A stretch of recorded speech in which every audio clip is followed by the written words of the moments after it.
I loved Birds of Prey. It was fun and badass, and it didn't feel like it was actively trying to pander to me the way that most female-led action films have recently. Early reviews seem to have agreed. So what happened at the box office? That's it, that's my intro.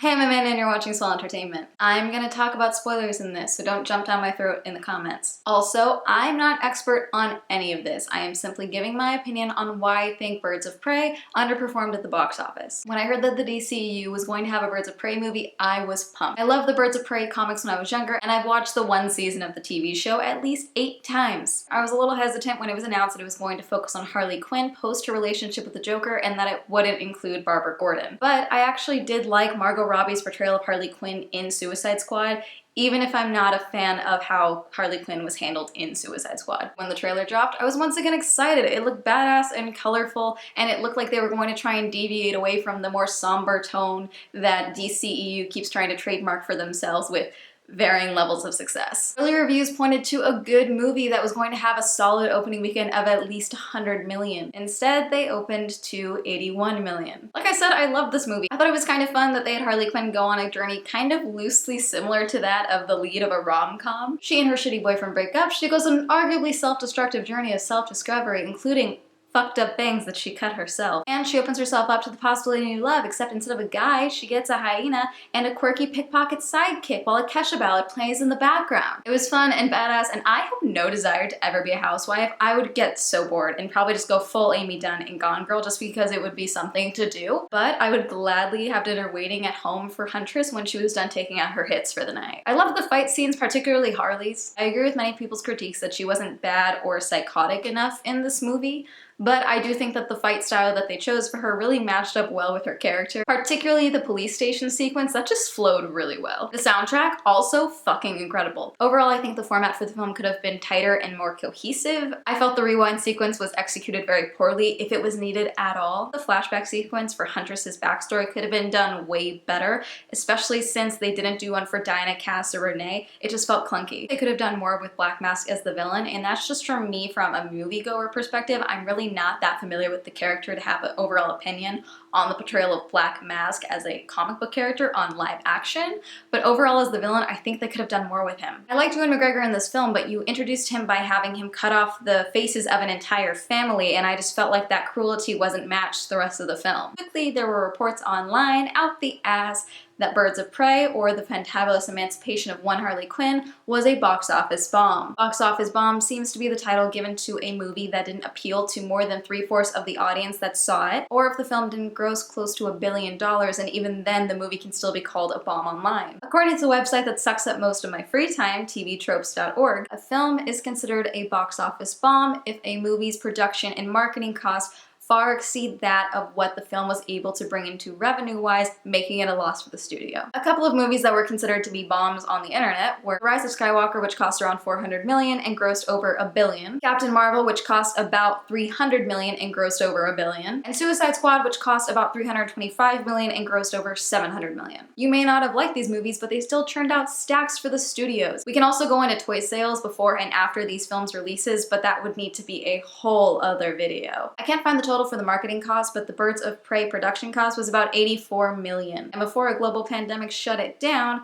it grossed about $201.9 million in the box office worldwide. Now, obviously this covers the cost of production, but as I cannot find the definitive numbers for the marketing, I cannot officially say that this is or is not a box office bomb. Is this a disappointing box office for a major studio and franchise? Absolutely. To cut down on this video's overall runtime, I'm going to refer to the film as Bop instead of Birds of Prey. Feel free to complain in the comments. I wanted to know what people's reasons were for not wanting to see Bop in theaters, so I asked Twitter. One reason I got a lot of was that people didn't like Suicide Squad or the DCEU in general, and they thought that the film would be more of the same. I get it. Suicide Squad was a mess, and though I probably wouldn't be mad if it was on, I'm definitely never gonna seek it out. Another critique I got that I believe links up with the first one was that a lot of people didn't like that the film was going to be Harley Quinn focused, as she's not in the Birds of Prey in the comics, and that she works better as a side character, and or that they didn't like Margot Robbie's portrayal of Harley Quinn in Suicide Squad. One of what I believe was the main problems with Suicide Squad was that they tried to introduce way too many characters in one film as a means to propel their cinematic universe further. I believe they tried to circumvent this issue in Birds of Prey by having one familiar character, Harley, and then keeping the rest of the Birds of Prey small with Renee Montoya, Cassandra, Cain, Huntress, and Black Canary. Was it misguided? Yes. Should they probably not have gone with the name Birds of Prey when it was going to be Harley focused? Probably, but at least they didn't have Harley Quinn join them in the end. As far as Harley not being the best lead, I kinda gotta agree. And that's less so a dig at Harley Quinn or Margot Robbie's portrayal of her, and more so that I feel Harley works better as a fan favorite scene stealer. Captain Jack Sparrow from the Pirates of the Caribbean trilogy fits into the same category for me. Okay, so this was a flub, but in my mind, nothing after Pirates of the Caribbean at World's End actually exists, so it stays in. I love Margot Robbie as an actress, and I absolutely love some of her roles more than I love others. But I do like what she did with Harley Quinn, and I do think that in Birds of Prey in particular, she was just doing the best that she could do with what she was given. Arguably, she could have been more fucked up in this movie. We really didn't get that psychotic, unhinged Harley that we got in a couple scenes in Suicide Squad. Like the overkill of some of the monsters even though they were clearly already dead, or when she's going around to the rest of the bad guys trying to psychoanalyze everyone to get under their skin and screw with them because she's bored. Another critique that a lot of people had was the portrayal of Cassandra Cain. I 100% understand. I am very protective of all of the Batgirls, Cassandra Cain included. Cassandra's backstory in the comics is really grim and lines up much better with the darker tones that the DCEU keeps trying to maintain. So seeing this wannabe sidekick to Harley Quinn characterization seemed out of place. A major difference between fans of the MCU and the DCEU that I've seen is how they react to characters and plots being different than the comics. At this point with the MCU, it's more or less expected. There are always going to be people who are annoyed when things are changed, but I've more so seen comic fans get mad when the comics start reflecting changes made by the MCU. Fans of the DCEU seem to condone very little deviation, if any at all. I do think this movie needed the character of Cassandra. The plot of her stealing the diamond and having all of Gotham's underbelly go after her probably wouldn't have hit the same if she had been aged up at all. If she was older, it also probably would have been harder to believe that any of the others would spend their time protecting her during that final fight battle. Maybe it would have been more like, I'll deal with my screw-ups, you deal with yours. Not having her be a trained assassin in Bop was also important because otherwise it would have been hard to believe that she was defenseless and needed the others to protect her. I think the character probably would have been better received if they had just gone with a different name other than Cassandra, because her having the name Cassandra Cain really didn't add anything to the character within the context of Bop. Lots of critiques of marketing, too little of it, too cringy, too Harley-centric, and I 100% agree. I continuously got 2 different advertisements from Bop prior to the film's release. The abridged trailer and the Harley Quinn sandwich video. Both focused on Harley, and the first seemed to lean more towards this film just being another Suicide Squad but artsy and neon, with more chicks. I went to go see the movie opening weekend, and when I told people I was going to see it, they asked how I was seeing it already. They all thought that it came out Valentine's Day weekend. I checked online to see if that was ever the case, and I don't think it ever was, but I think they missed an opportunity by not having opening weekend be Valentine's Day weekend. Yes, they would have been competing with Fantasy Island and Sonic the Hedgehog. Fantasy Island was horrible, and I can't accurately review Sonic because I saw it right after I saw Fantasy Island, and anything would have been cinema after I saw Fantasy Island. However, there is a holiday the day before Valentine's Day on February 13th called Galentine's Day, and if you had properly advertised this movie and had it opening weekend February 14th, do you know how many women probably would have called each other up to be like, hey, let's go thirst over Mary Elizabeth Winstead together? Considering Harley says the line, I opened myself up to the possibility of new love in the trailer, not having this released on Valentine's Day I really think was a mistake. But mainly this shows what a failure the marketing is. A lot of people on Twitter said they didn't even realize the movie was out yet until it was too late for them to feel comfortable going to a movie theater anymore. People being unaware of the release date is never a good sign. Another complaint that was touched on but I didn't see much evidence to prior to the film's release, aside from people, men, complaining that the women's costumes didn't particularly get their dicks hard, was that it appeared that the film was another SJW film and that it was pushing an agenda. This also seems to have been propelled a little bit more by comments made in interviews by the film's leads Ewan McGregor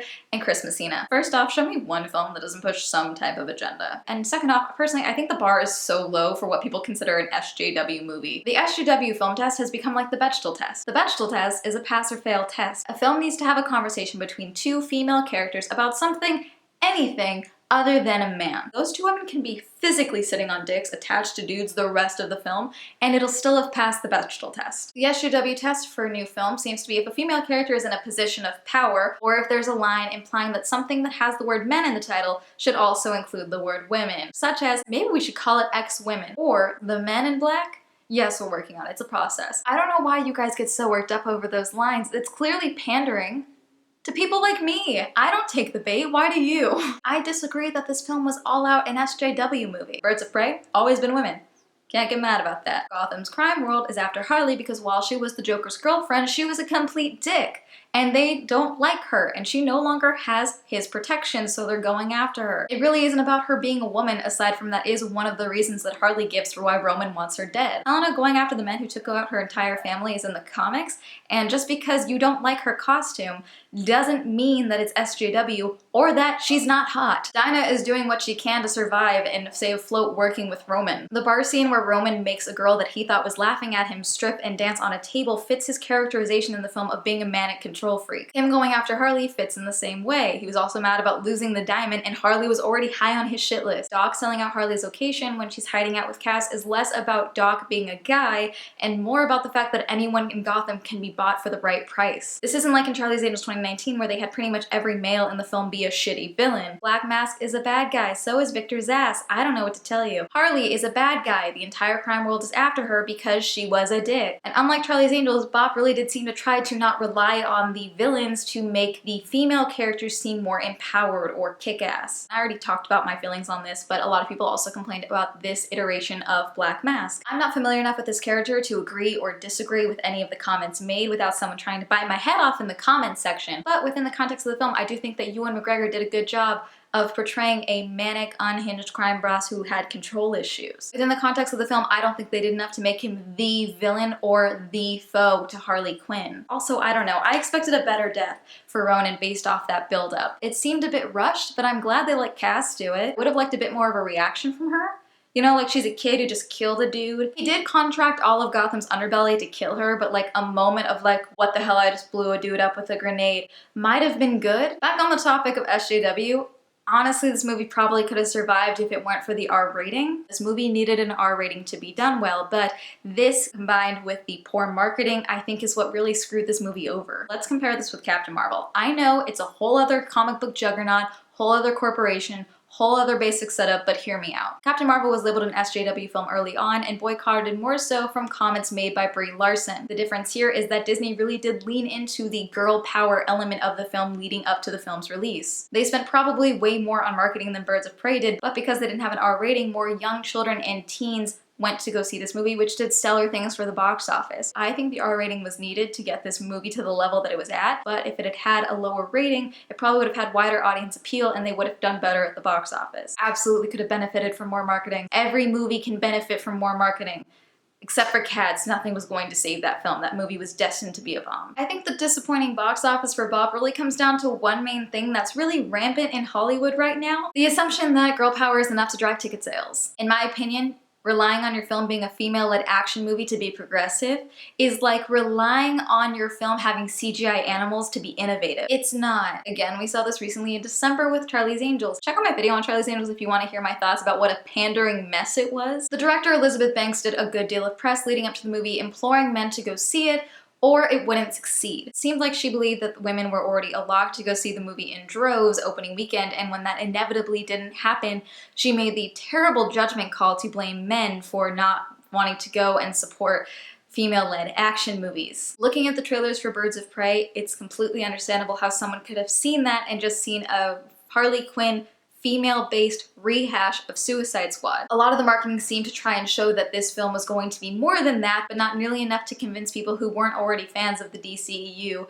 Harley, or Suicide Squad. Also, not nearly enough promotion was done for the other leads. Yes, this film is Harley-centric to the point that following criticism opening weekend, the title was changed to Harley Quinn, Birds of Prey, but doing a few ads hyping up Dinah or Helena or Cass or Renee probably would have helped people be a little bit more excited to see these characters portrayed on the big screen. I love action movies, and women who could feasibly kick my ass make up about 85% of my sexuality, but the marketing for your movie needs to show me that it has more than just women who kick ass for me to get genuinely excited about it. And lastly, let's not discredit the likely effects that a global pandemic took on this film's box office. Also, having Sonic the Hedgehog come out the following weekend probably didn't help things. In conclusion, my opinion is that the film did not do nearly enough marketing, and the marketing that did exist did not do enough to differentiate that Birds of Prey was going to be different than Suicide Squad. And though the over-reliance on Harley Quinn was done intentionally to try and prevent introducing too many new characters. It once again hurt the film for people who didn't like Suicide Squad or DC movies to begin with. Obviously, there are many possibilities for why this movie underperformed. I definitely didn't touch on every single critique that people on Twitter mentioned.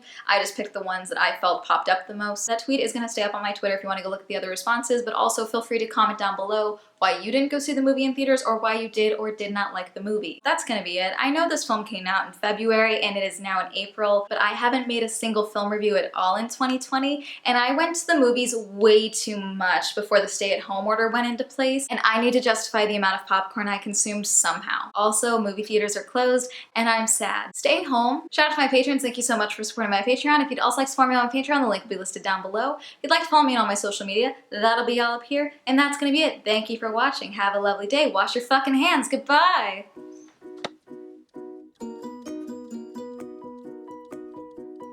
I sent for one woman and one woman only, and that is Helena Rosa Bertinelli. Adam, Alaradia, Andrew B, Andrew G, Elise, Becca, Lewis, Bradley, Brandon, Buffy, Cameron, Cliff, Connor, Colton, Crispy, Dean, That Dude, Douglas, Ed, Elliot, Eric, BU, Jean, Aaron, Emily, Fecklist, Chris, George, Glenn, Hannah, Hyrule Cast, Jeff, Jason, Jennifer, Jenny, Jesse, Jesse Blast, Jonathan, Josh, John, John M, Catherine Qwerty, Kyle, Liam, Lisa, Matthew C, Matthew J, Michael, Miriam, Nathaniel, Rachel, Rebecca, Rebecca C, Prylock, Samani, Sarah, Trey, Siobhan, Stefan, V, Bright Eyes, Watcha, Victor, Zendri, Zoltan.